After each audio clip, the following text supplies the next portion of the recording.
Okay, so I think those guys almost finished fighting. So,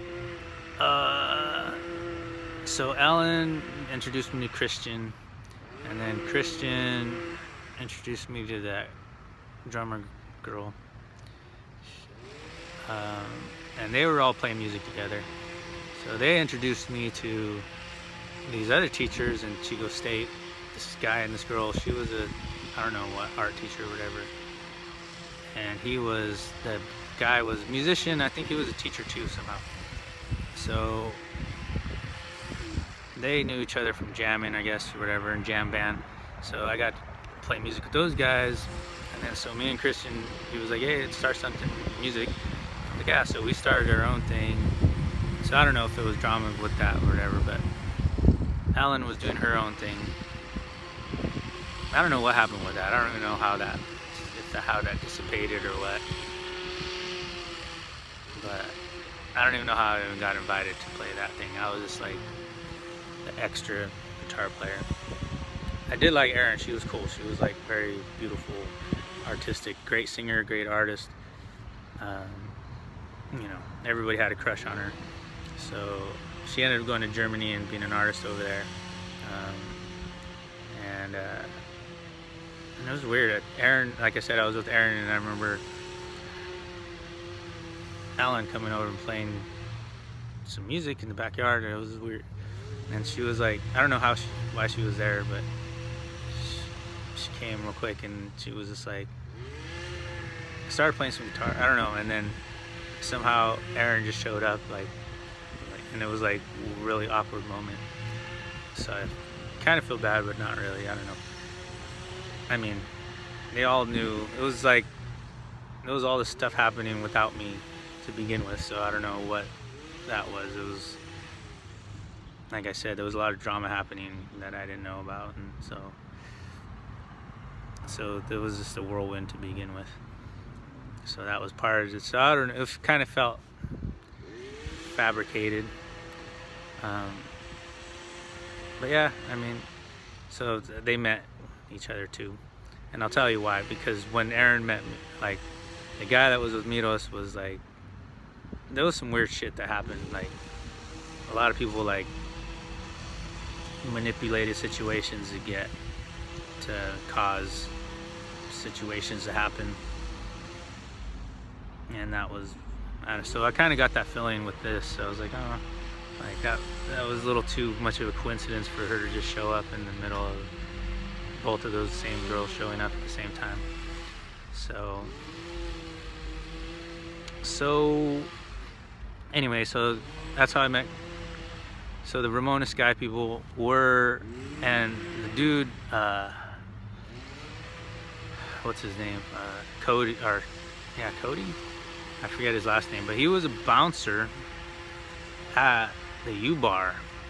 Like, he was a chubby kid, kind of dorky kid that was like good drummer. Like, I liked his style, heavy drummer style.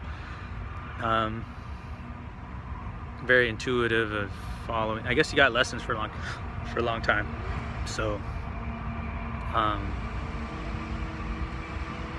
but anyway, so him and Christian, and I don't know how Christian, they were buddies or something. So he ended up being part of the band. We made a band together. It's real weird how all this stuff connects. Like I said, this was like why I couldn't explain it, because for whatever reason, all this stuff happened, and so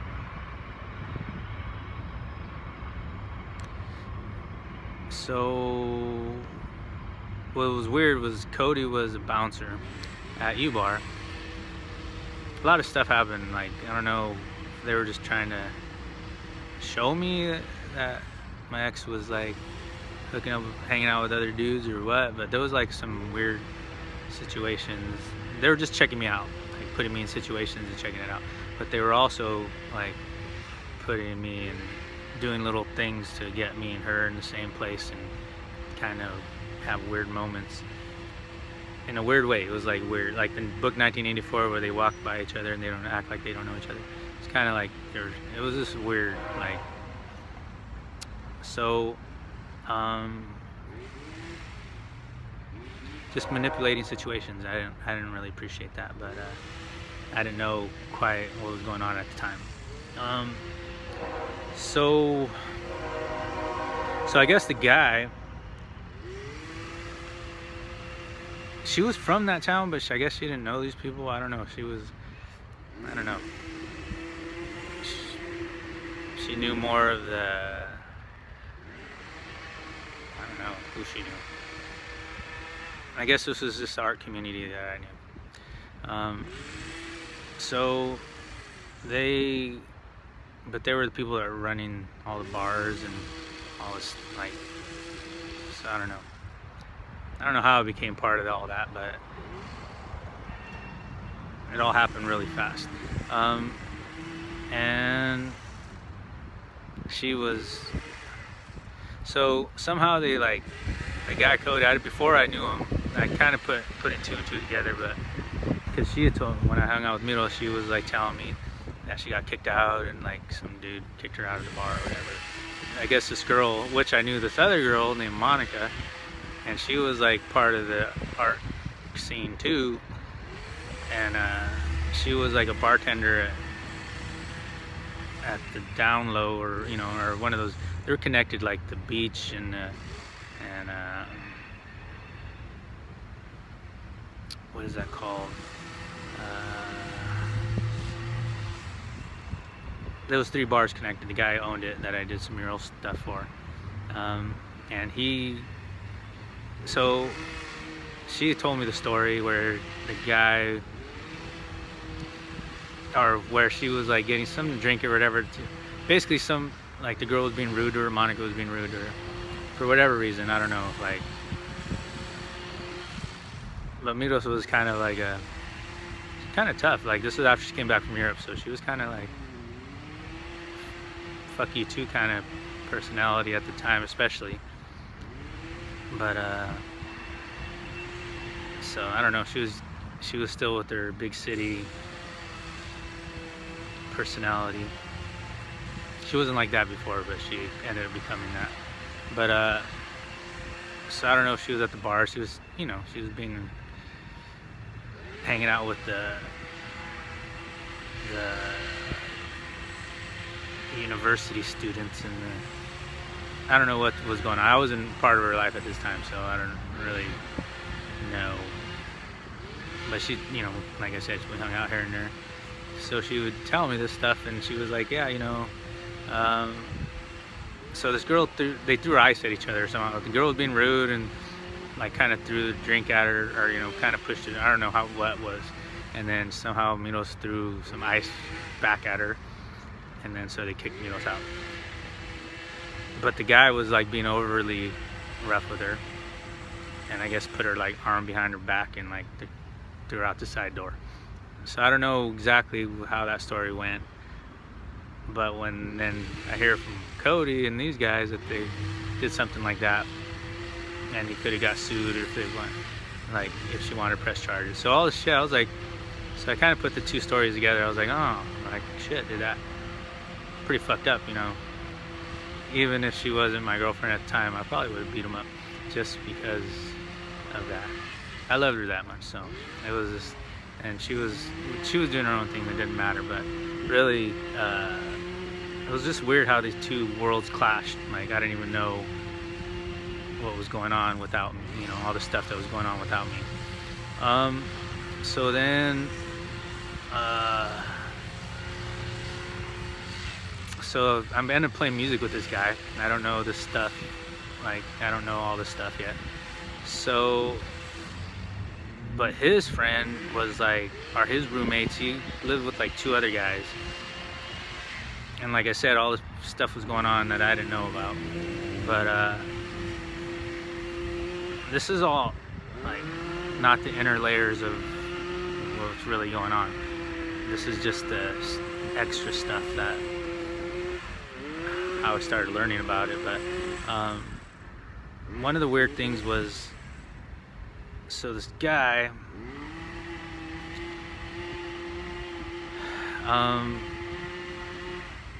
there was his 2 roommates. He has one roommate, some other, I don't know if his name was Tyler or what, but he was kind of like this weightlifter. They reminded me of Matt Glaze, my old drummer. Just like some white kid that was like kind of try to get buff, kind of chunky, kind of, you know, just coming into his own, trying to become. So they were just like beginner college kids that were like, you know, partying all the time or whatever. And so they were renting this house. I think it was Cody's dad's house or something.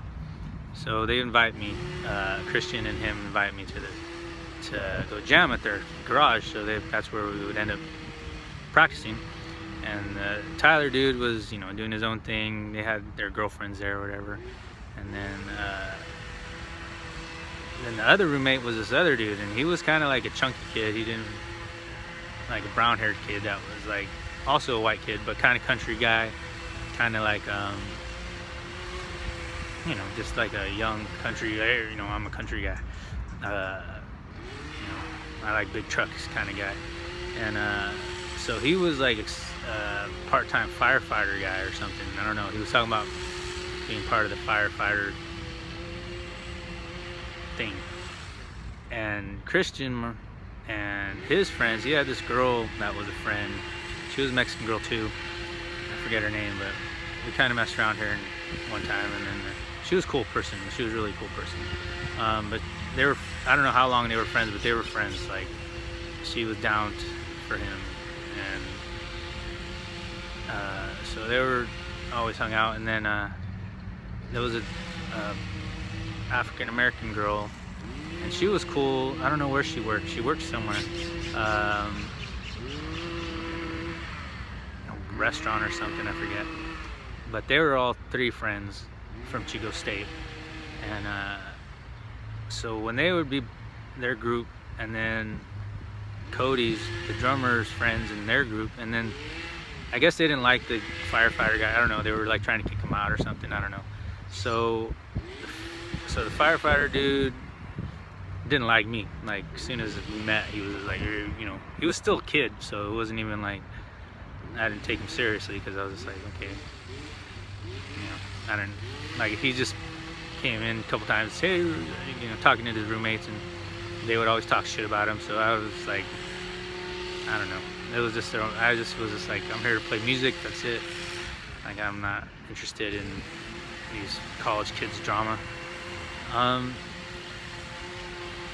So, but I kind of noticed that guy was just like, you know, like, oh, you know, the firefighter thing, there was, I don't know what it was. It was some stuff when I was teaching at Butte. Some of that stuff came into my world too, where, and through Dan Seward, there was some issues with the firefighter people. So, and I'm gonna get back to that. That's where kind of like some of this stuff, you know, supposedly there was like some fucking Fight Club shit. And the reason I'm even saying this, like, I wouldn't bring people's shit in. That's what, you know, thing with all this shit is people have doing their shit and involving me and trying to fuck up my life with their shit. So they want me to stay silent about shit and clean up their mess, and or whatever, you know what I mean? Like, fuck that, dude. Like, I'm so pissed off. Like, that's, you know what I mean? Like, it's gonna get. So I'm hearing all this shit. I don't know if it's real or not. Like, I give a shit. Like, really, like, I'm doing my own stuff. So I don't even care what other people are doing. But through this town, all these people are growing weed, and all this, like, I don't know what the firefighters, and they're asking me about, like, if I'm fucking part of the fucking Mexican gang or something. And so, like, so all these people coming into my world, fucked with my life, got me to the point where, and I don't know all this other drama that they're bringing in, but like, this, somehow I'm involved with their drama. And so the guy's like talking about this stuff, and it's coming from everywhere. Like even Orville stuff. It's like I don't know where it's from, but these guys like this guy just parked here for a while and was listening to me, and then he left. So I don't know. All these the reason that gang mentality and all this, like no matter what, like people that I understand groups, people want to be part of groups, and I was just listening to Carl Jung, and he was saying, people are in groups because they're fearful, they're scared, they feel like powerless, so they need to be part of groups to feel like they have a say-so in the world. I'm just not like that, like I know if I die, people want to, there's a thing, I know it, like where loose lips sink ships. But we're in this society right now where everybody's doing that. Maybe they've done it forever, but somehow I'm involved in their crap. And I don't agree with it. Like I refuse to partake. And even if it's past tense, it's involved with my stuff. Where, pretty much like I feel like I've been threatened by these people, and they keep feeling like they have power over me by following me around and shit, or doing shit like that, whatever some dude wants to, and there's local people from this town, or they're making all this money from growing weed, and like fucking all these people that are doing their own thing, that somehow felt threatened by me, by my presence, or what I'm gonna say, or whatever. It shouldn't involve me to begin with. And fuck, dude, like, grow your weed. Who cares and shit. Anyway, so these white folks supposedly have a fight club or whatever, somewhere in paradise. And there's some dude named Rambo, or some guy, and it gets deep. Like, I'm gonna talk shit right now, but like I don't know if it's true, and if it isn't true, cool, great, whatever. But if it's true, whatever too. It's past tense. But so somehow this, and this, I don't know if I heard it through Seward or where, but like it was, like I said, from everywhere. Like people were talking about it, and like there was this racial tension going on, and during all this time. And I think it's continuing today. I don't know, like really, like not just in Butte County, but I've just happened to live in Butte County throughout these years, so I got to see it escalate, and so whatever. But so what I got to see is like people that I knew, whatever. They got all their guns and started getting crazy with like end of the world stuff and weed stuff, and so somehow there was this guy that, because they would always be like, oh, this guy, like basically like I would get along with this other guy except on the racial stuff, but like anti-government stuff or whatever. And I'm and the reality is that I'm not anti-government. Like I believe that there has to be a government. There has to be a ruling class. I just wish it would be better and more beneficial for everyone. So I don't know who this other guy is that they're talking about, but he was more of a white pride dude, because all these people were white that were talking about it, and kind of like just through Facebook, just hearing people talk through the Blue Room, and like these guys, like the firefighter dude, and and through this dude Chaz that was like in my classroom, like they would come to Butte College when I was teaching there and say little things, and it's weird because Dan Seward was one of the other guys that was like, bringing these people into my world, and so stuff happened through him. So I don't know if I was just the only brown guy around their town, and that they were just like, I don't know why they wanted to let me know about their drama. Anyway, so The reason I'm saying this is because that's what happened when I first moved into this house with these people. The girl that was hot, she was like, that always tried to get me to play beer pong or something. I don't know what the hell. Like, if that was a joke from from my family that they were beer pong people, or these guys were like, everyone in college world was beer pong people. So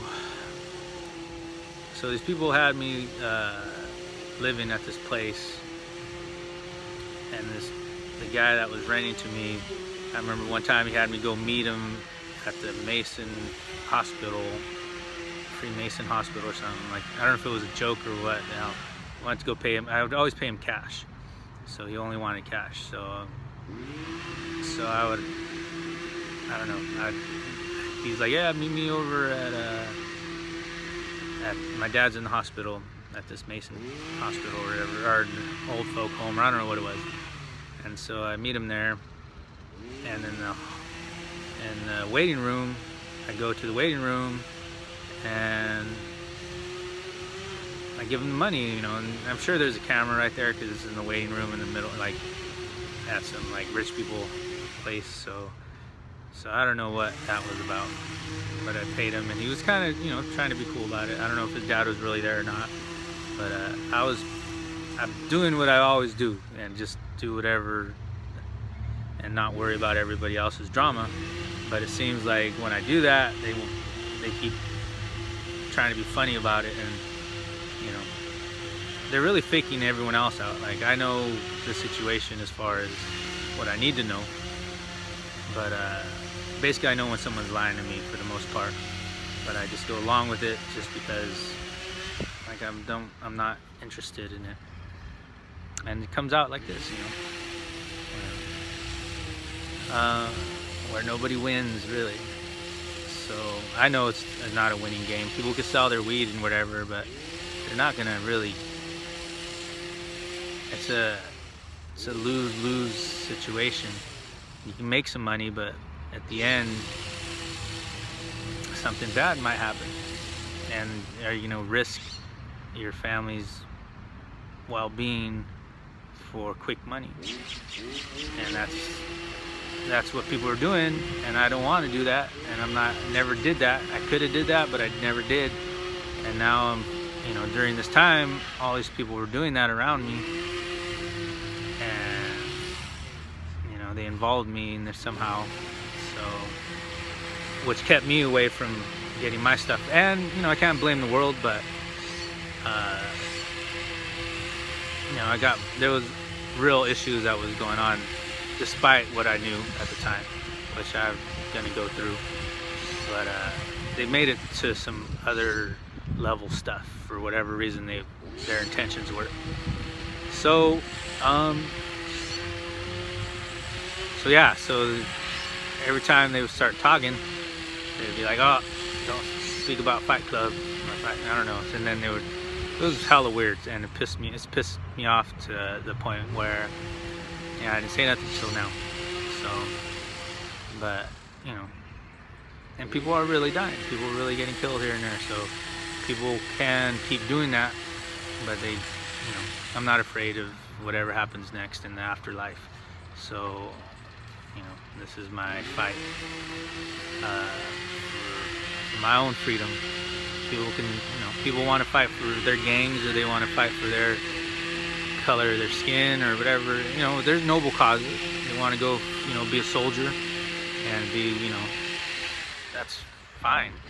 But I'm not fighting in a war to go kill other people that, you know, are not doing that. You know, I don't know. I'm just not. You know, I wouldn't have fought in Vietnam if I had a choice. I would have fought in World War II, you know, because it was a war that was worthy of dying for. Anyway, so when I was living at the place, the girl, I don't know if she was like hanging out with this dude, the bald brown guy, Monty or whatever.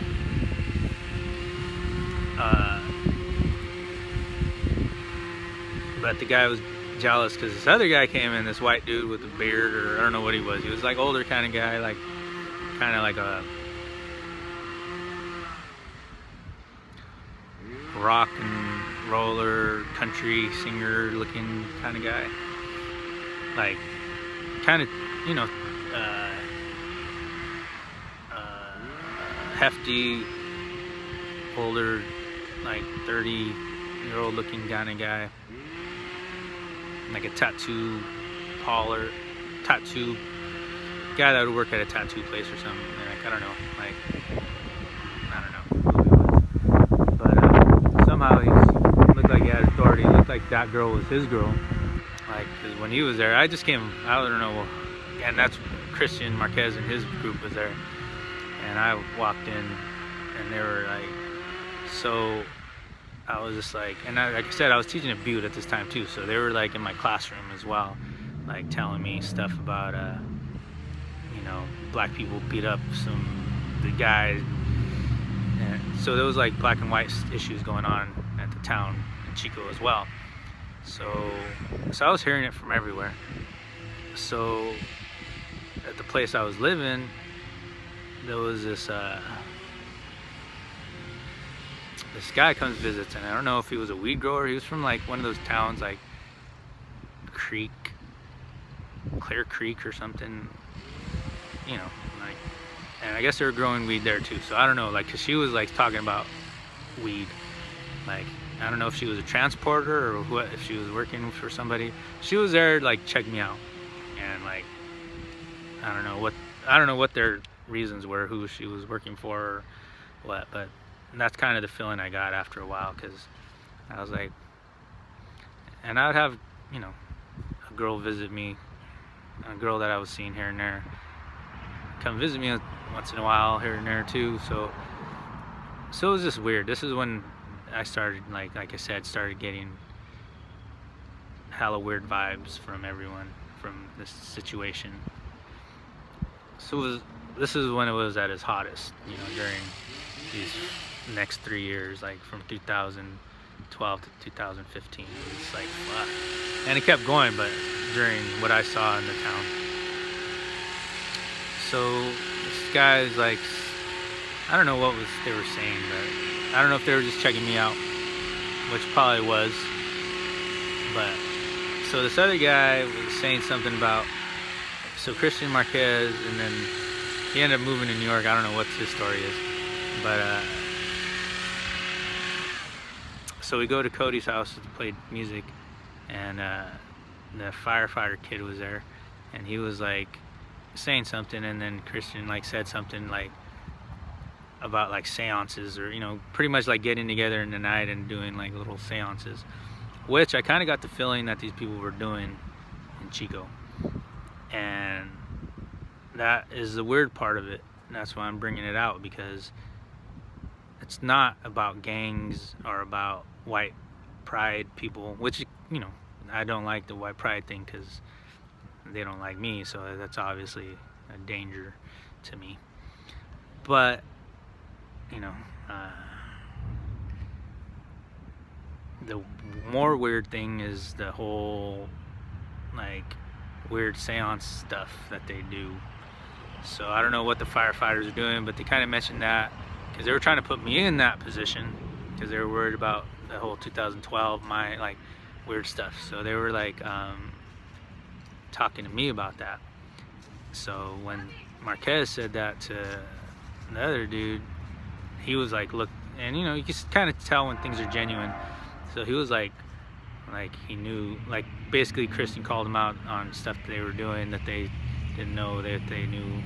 So there was like this weird thing going on between all these people that I didn't know about. I was just there to play music. So so that's what was happening. So you got to understand, like, I'm not trying to hide my drama because of my stuff. It's actually really the issue of the town that I lived in, and the drama and this other stuff that was really crazy stuff that was happening without me, but I was yet in the middle of this stuff. And then, you know, like I said, you know, it doesn't make sense without it. So, and that's why I think it got to the level where I was most wanted, is because these people put me in this position. Because the stuff that I've lived in my life does not even compare to the place that they put me in, and you know, try to stop me from fucked up my life. Dude, a lot of shit, like my son and my relationships and my money and my career. Like they like really went for it, and it worked. Not because what I, you know, my soul never broke, but they were able to convince other people a lot of stuff and whatever. So instead of ignoring it and acting like everything's cool and didn't happen, like I'd rather, if they want to hear my stuff and hear what my drama, their drama's there too. Like, so I don't know what the town is going through, but that's, so that happened. And it goes deeper with like stuff with Seward and all this stuff. But so the guy, so I'm there at the house, the guy's there, they're talking, he's like kind of gives me a threat, and I'm just like, so this is all like Ramona Skye stuff, like stuff while these two guys were there, and so I'm pretty sure the dude popped my tire, like that firefighter kid, because he's like, oh, your tire, once I pull out of the driveway, like my tire goes flat. I'm like, dude, what the hell? And there was already, that talk just happened, so I don't know what.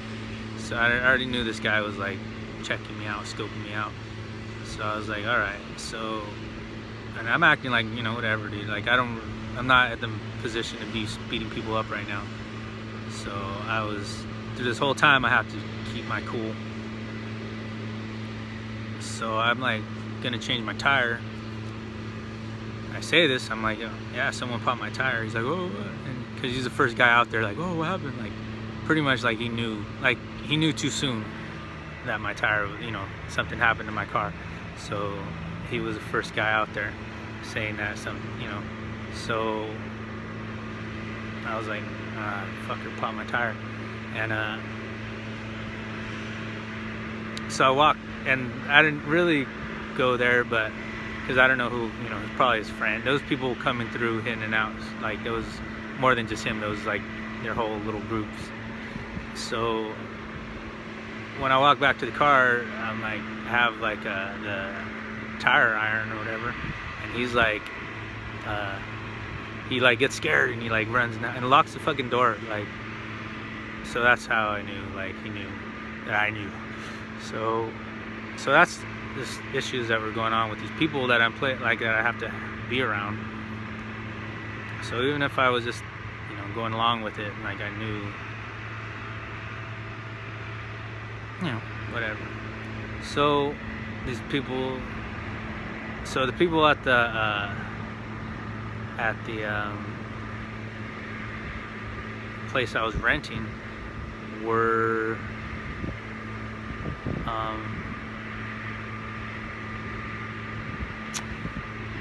it was a weird situation where those two guys, Cody and one of his other buddies, I don't know, we were just playing music outside the house, and they were supposed to bring people. It's just a weird situation they wanted to put me in.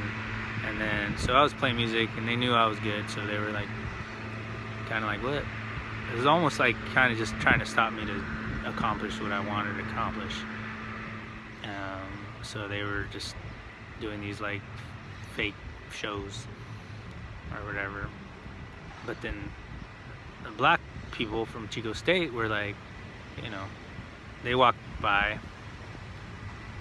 and they were like, had baseball bats and all this stuff like that. There was like only like 10 of them, but like I said, those issues of racial tensions, you know, like real ones, because the people from Chico State were like, hey man, we got to stick together, and so, like on Facebook or whatever, there'd be like just say little things like. So I don't know what was really going on, but I heard it through too many people here and there. And I lived in Butte County for a long time. There was stuff going on. So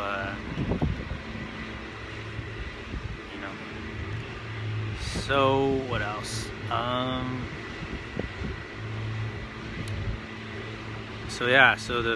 So I'm fast forward real quick.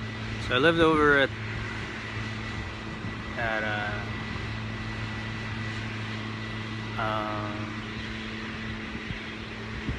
so there was some people also Cody knew that were in music, from Paradise. So I don't know what that was about. But there was also some people from what is it? Lived in Cohasset. I don't know, it goes on. I'll have to continue this later, but so that was that part of the story. And so you kind of understand where I'm coming from with some of this drama.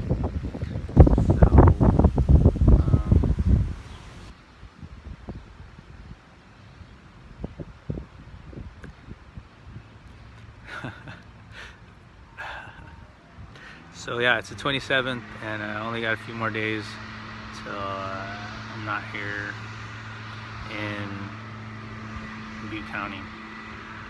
So I'll see what I can say between moving all my stuff and getting stuff ready and going to watch Avengers. And that's kind of where all this leads to, is like really like this stuff is bigger than Butte County and all this stuff. So I don't know, all these people worried about Infinity War stuff, so I don't know, we'll see.